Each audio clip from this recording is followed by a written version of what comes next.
I pray. In the morning, O Lord, you hear my voice. In the morning I lay my requests before you and wait in expectation. You are not a God who takes pleasure in evil. With you the wicked cannot dwell. The arrogant cannot stand in your presence. You hate all who do wrong. You destroy those who tell lies. Bloodthirsty and deceitful men the Lord abhors. But I, by your great mercy, will come into your house. In reverence will I bow down toward your holy temple. Lead me, O Lord, in your righteousness. Because of my enemies, make straight your way before me. Not a word from their mouth can be trusted. Their heart is filled with destruction. Their throat is an open grave. With their tongue they speak deceit. Declare them guilty, O God. Let their intrigues be their downfall. Banish them for their many sins, for they have rebelled against you. But let all who take refuge in you be glad. Let them sing for joy. Spread your protection over them, that those who love your name may rejoice in you. For surely, O Lord, you bless the righteous. You surround them with your favor as with a shield.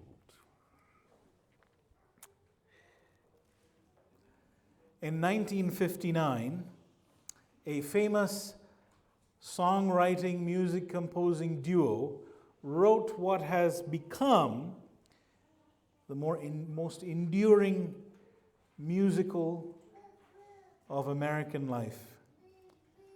How many of you can guess what that musical is? Any guesses? No. Okay, it's The Sound of Music.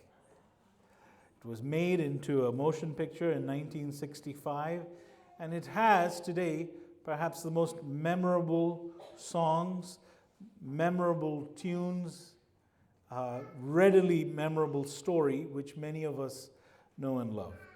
A turning point in the story happens when the very hostile Von Trapp children run into the room of their new governess, Maria.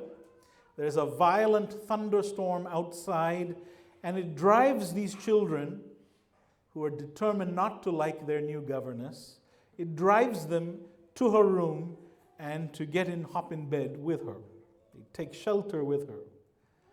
To comfort them, to allay their fears, Maria begins singing. She is a nun who has a guitar. She sings, and the song she sings lists her favorite things. I think you may be familiar with this song. Raindrops on roses, whiskers on kittens, bright copper kettles, warm woolen mittens, brown paper packages wrapped up with string, cream-colored ponies, crisp apple strudels, doorbells and sleigh bells and schnitzel with noodles, wild geese that fly with the moon on their wings.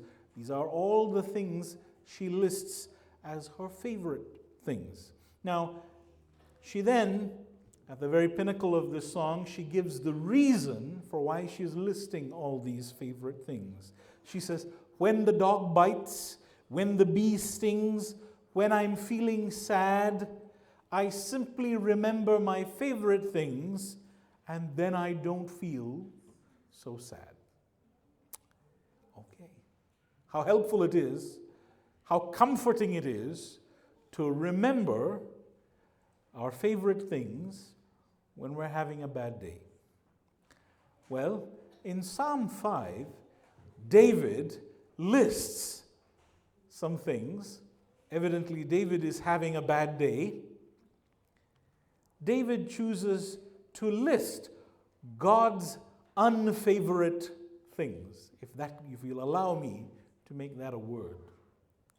He reminds God of 6 not so favorite things, 6 things which are displeasing to God, incompatible with God. What are those 6 things, and why do those 6 not so favorite things bring comfort to David? Number 1, David says, You are not a God who delights in wickedness. Evil may not dwell with you. The boastful shall not stand before your eyes. You hate all evildoers. You destroy those who speak lies. The Lord abhors the bloodthirsty and deceitful man. Here are a few of God's not so favorite things. Well, here's the question. Maria listed all her favorite things so that when a day goes bad, these favorite things will bring her comfort.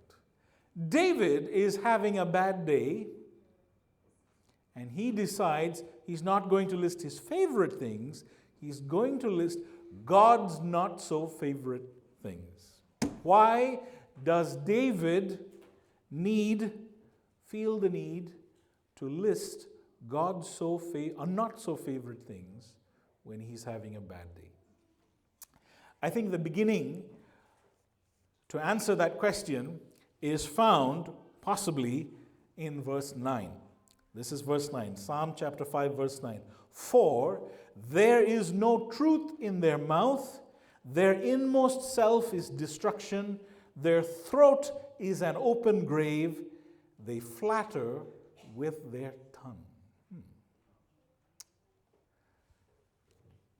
David, the last year of his life, was one of the most troubling, vexatious, and terrifying years of his life. Word reached David in Jerusalem that his rebellious son Absalom had unleashed a conspiracy to unseat him, his father, from the throne. Absalom, whose name interestingly is Father of Peace, determined to send secret messengers through all the tribes of Israel, saying, as soon as you hear the sound of the trumpet, then say, Absalom is king at Hebron. There are two occasions when the shofar is sounded in Israel. The shofar was sounded when Israel was delivered out of captivity in Egypt. God was deliverer. The shofar was sounded. A second time a shofar was sounded in Israel was at the year of Jubilee. God becomes landowner. God is not only deliverer, he becomes landowner to Israel. The trumpet is sounded and the slaves return home. Debts are canceled. Those who own lands, who had to sell them, the lands returned to them. The year of Jubilee is the second time in Israel's life when a trumpet is sounded. Absalom orders the trumpet to be sounded across the land. Absalom poses as an anti-God. He declares himself to be a redeemer of Israel. He takes the place of God. Absalom, we find, had a gift for flattery, gift for smooth words. He collected counselors and courtiers to his court. Many of them were unwitting to his conspiracy. One of the counselors Absalom collected to his side was a man by the name of Ahithophel. Ahithophel, before this, was one of David's most trusted counselors. The Bible tells us that Ahithophel's counsel was as the counsel of God himself. He was sagely, wise, shrewd. Ahithophel, incidentally, also happened to be the grandfather of Bathsheba. No wonder then that Ahithophel found Absalom's side more desirable, a chance to gain vengeance against David for what he had done to his granddaughter and her husband. Absalom's words and conspiracy grew strong. Support for him began to swell. A messenger came to David and said the words that David's heart must have writhed in pain to hear. The messenger said, "The hearts of the men of Israel are gone after Absalom." Hearing this, David decided, after a long time of being someone who had thought of only himself and of his own pleasure, David awakened and decided that it was time to look for the good of the city of Jerusalem. Rather than the city suffering for him, one man, David decided that he would suffer and leave the city, and for Absalom to take the city without violence. David said, "Arise, let us flee, or else there will be no escape for us from Absalom. Go quickly, lest he overtake us quickly and bring down ruin on us and strike the city with the edge of the sword." Even in danger, David sought the protection of the people of his city.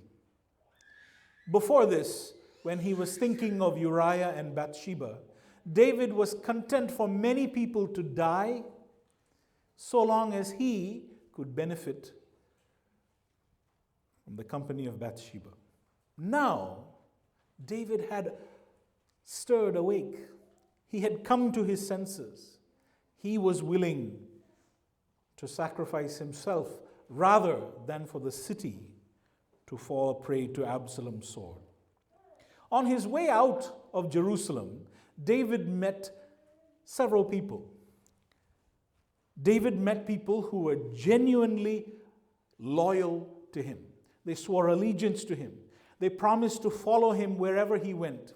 Many of these people who swore allegiance to David were not Israelites. They were Gentiles, Pelethites, Cherethites, people from Gath, from the Philistines. They chose to follow David. Some 600 mighty men, bodyguards of David, followed David out of the city.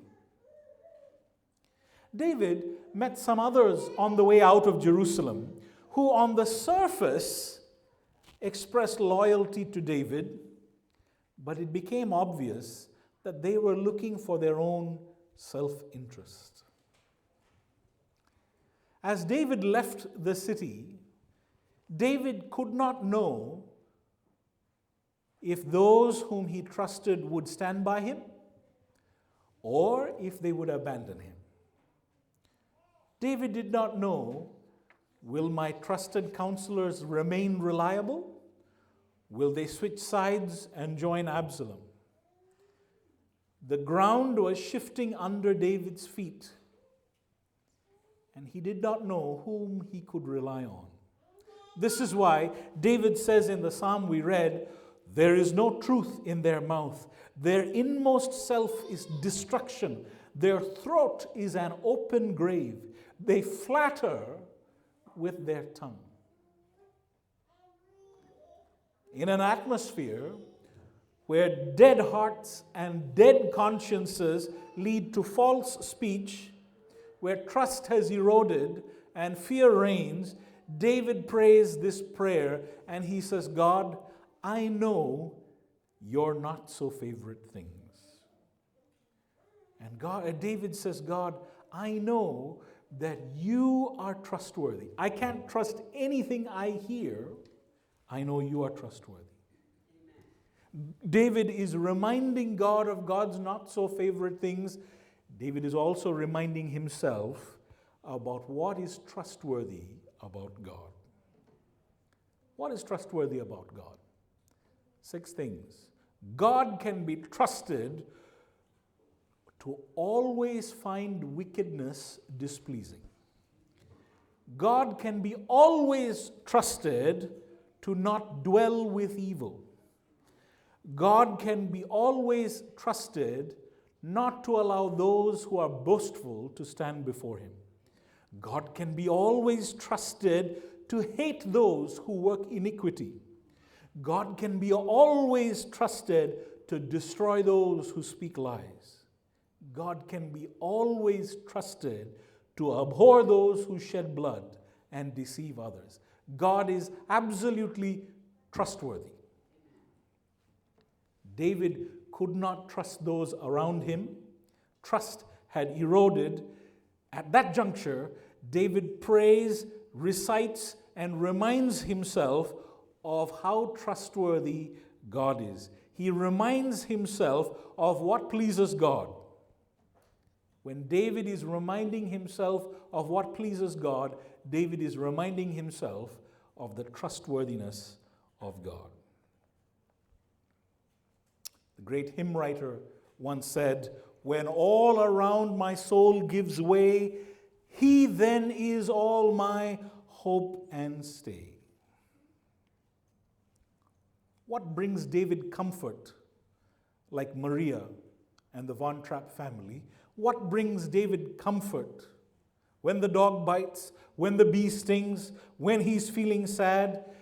David is comforted in knowing that God does not give evil safe harbor in his house. God does not entertain those who are boastful. God hates all works of iniquity. God is not compromised with untruth. Therefore, God destroys those who speak lies.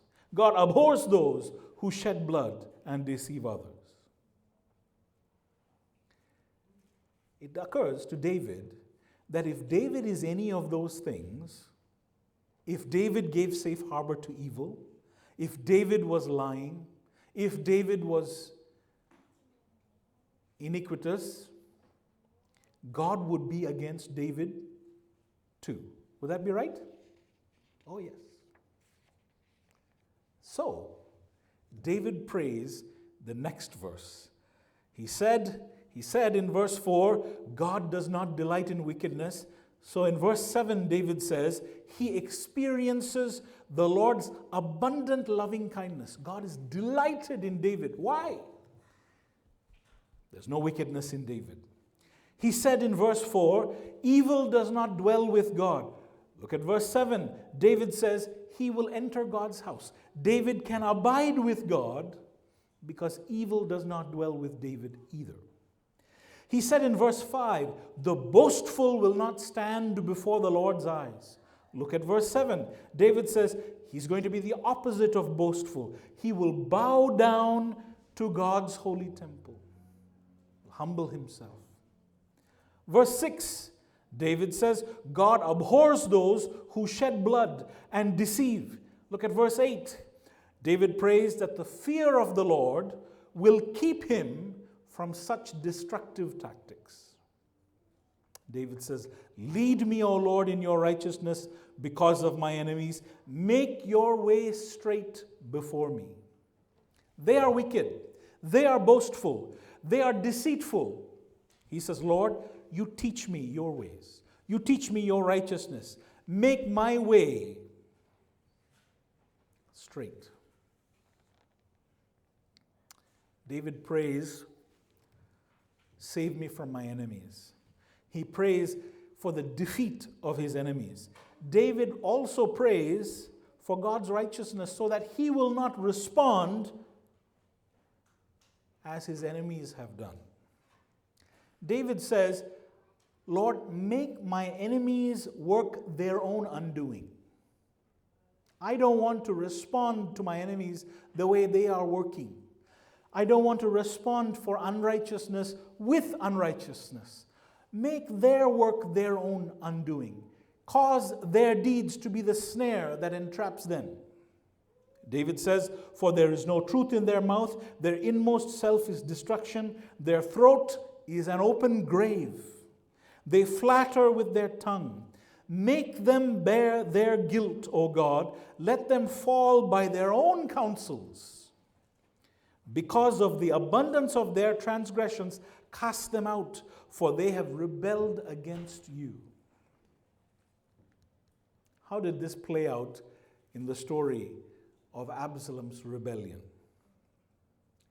Absalom pretended to be a Nazirite.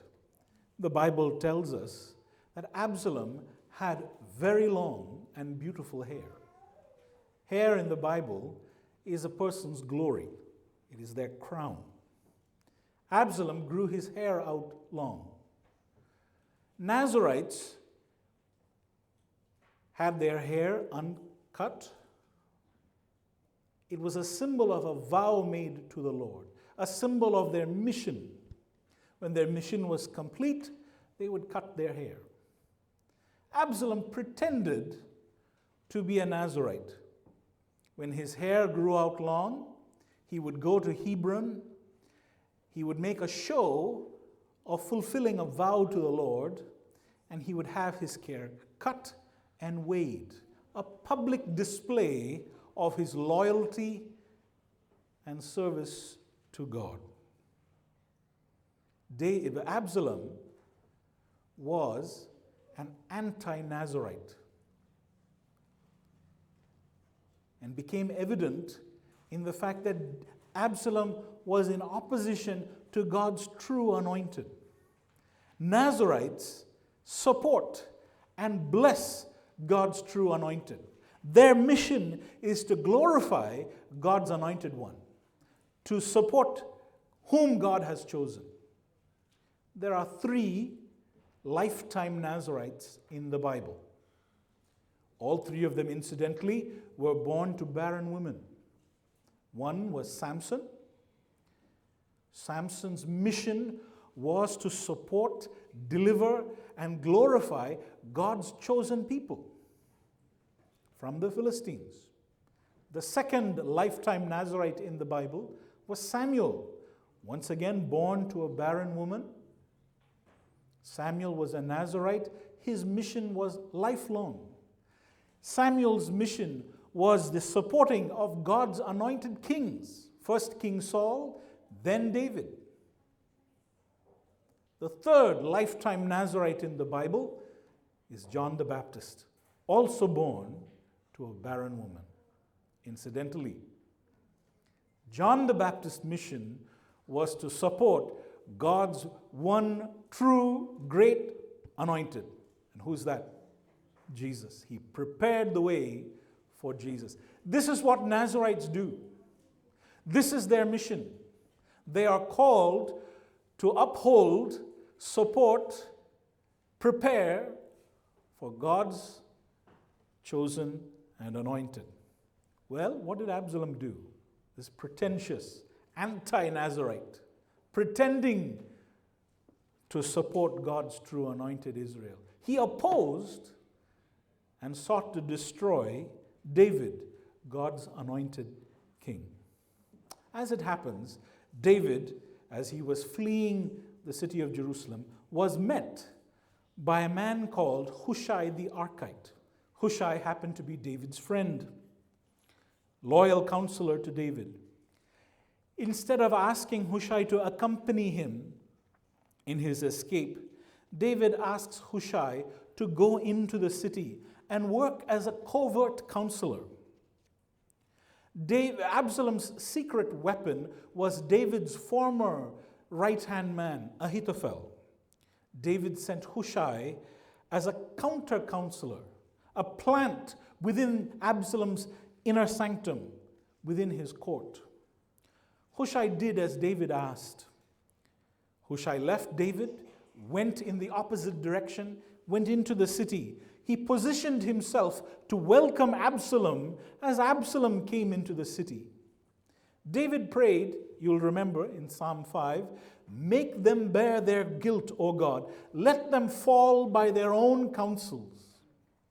This prayer of David was answered in a spectacular fashion. The writer of the book of Samuel notes that Absalom's advisor, wise Ahithophel, counseled that Absalom should raise up a select group of 12,000 fighters.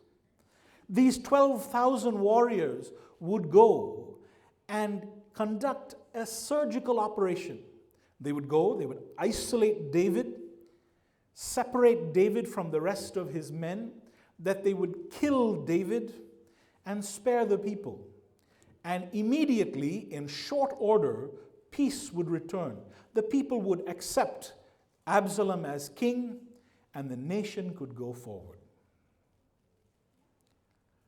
Right at this moment, Hushai, David's counter-counselor, offered contradictory advice. Hushai scratched his chin and shook his head, and he said, no. He said, Ahithophel's advice is not very good. He countered Ahithophel's advice by reminding Absalom that David was not some newbie soldier. He tells Absalom, I hope you remember that your father is an expert at war. He says, I hope you remember that your father is not by himself. He is with mighty men. He says, they are like a bear that has lost its cubs. What will happen, he says, when your 12,000 puny group go? He said, they will tear them limb from limb. They will make mincemeat of this little motley crew you have. My counsel, said Hushai, is that you should gather men from all over Israel. He said, collect a group as vast as the sand on the seashore, from the north all the way to the south, a multitude. And he said, then they should attack. Ahithophel urged speed. Hushai urged delay. Ahithophel urged a smaller, agile strike force. Hushai urged a massive, lumbering, disorganized army, mustered only at short notice. Ahithophel asked Absalom to stay. Ahithophel offered to be the one to strike David dead. Hushai appealed to Absalom's bloodthirstiness. And he says, no. He said, listen, that old man should not get the glory for toppling the king. You should be the one. You should climb the horse. You should gallop with your army. You should be the one to oversee this massacre. Who do you think Absalom listened to? Absalom's bloodthirsty nature chose the advice of Hushai. In a contest of counselors, Hushai won. Make them bear their own guilt, O God. Let them fall by their own counsels. Because of the abundance of their transgressions, cast them out, for they have rebelled against you. David is surrounded by intrigue and betrayal and distrust. The ground underneath his feet is shifting constantly. David reminded himself of God's everlasting reliability. God will never take the side of evil. God will never take the side of evildoers.